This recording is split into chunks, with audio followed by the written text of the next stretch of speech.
Welcome to Wildlife Wednesday. I'm Shane Sater.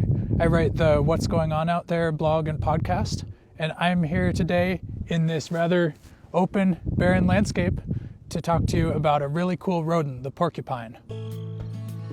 4 years ago, right here, I found a porcupine overwintering. Right here where I'm standing, there's this culvert.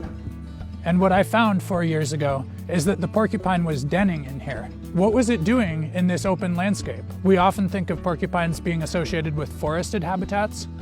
What I noticed was that at that point, it was spending a lot of time up in the Russian olives. I did see this porcupine eating Russian olive bark, but it was also eating the fruits of the Russian olives. Now this is interesting because here's an invasive tree that's widely distributed in Montana, and here's this native rodent that was taking advantage of it. So I haven't actually seen a porcupine out here for a couple of years now. Mostly I think that's because a fire swept across this site a few years ago, and it's really set back the shrub cover.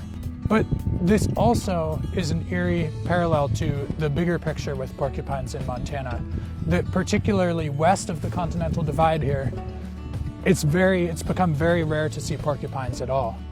Now this is a huge contrast from back in the 1960s when the Forest Service was actually managing porcupines as a forest pest because of their bark feeding habits. So I talked with Fish, Wildlife and Parks biologist Jessie Coltrane about porcupines in western Montana to get an update.